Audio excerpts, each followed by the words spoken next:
Selamat pagi Pak Sutam, saya John Saura Buana Susekti dari Prodi Sistem Informasi dengan NIM 322010008. Pada video ini saya akan menjelaskan tentang flowchart overload prosedur dan pseudocode-nya. Nah, berikut adalah flowchart dari overload prosedur,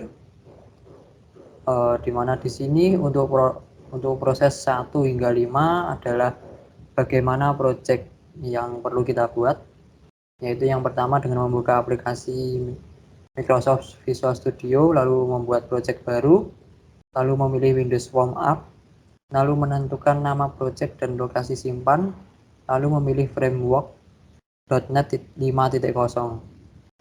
Lalu berikutnya kita perlu membuat satu button pada form 1. Lalu kita pergi ke Solution Explorer, lalu kita klik kanan nama project, lalu pilih Add dan pilih New Item. Lalu berikutnya kita memilih class dan menentukan nama. Lalu berikutnya kita harus membuat metode dengan sintak public function tanpa parameter. Lalu kita tentukan tipe data dan perintah dari metode. Lalu tambah satu atau lebih metode dengan parameter. Beri perintah yang berbeda tiap metode. Lalu kita kembali ke form 1 dan klik 2 kali pada button.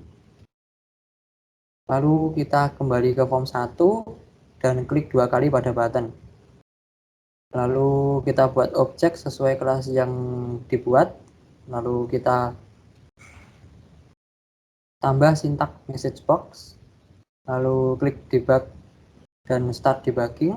Lalu klik button pada form hasil debugging. Jadi di sini kita perlu membuat class terlebih dahulu. Lalu public function yang akan kita buat ini adalah pada class.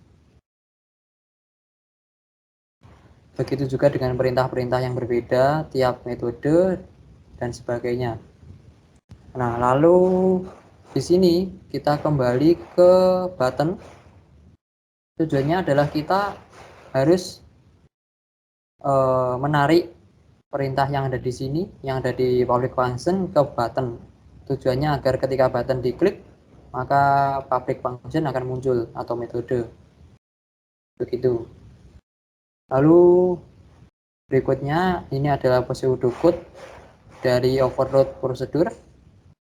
Ini adalah contoh sintaknya dan deskripsinya adalah seperti ini, bahwa yang pertama kita membuat public function, kita membuat public class. Lalu yang kedua membuat satu metode dengan public function, lalu menentukan tipe data dan isiannya seperti 1.800.000, 2.500.000 dan sebagainya.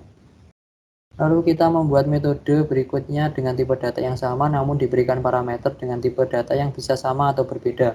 Seperti contoh di sini, nama metode memiliki tipe data yaitu integer.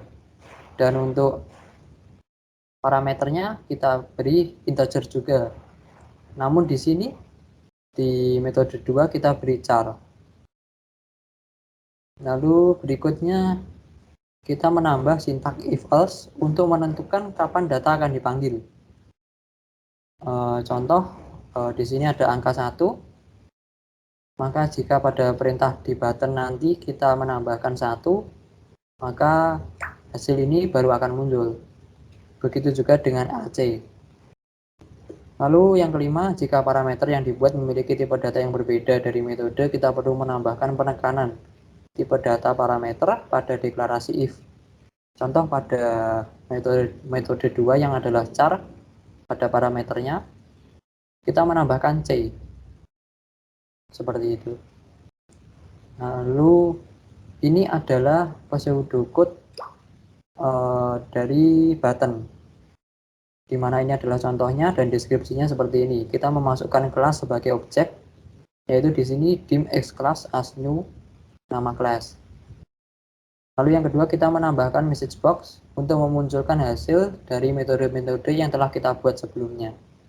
Seperti ini. Lalu kita melakukan pengujian dengan melakukan debugging. Sekian dari presentasi saya mengenai penjelasan dari overload prosedur dan juga pseudocode-nya. Terima kasih.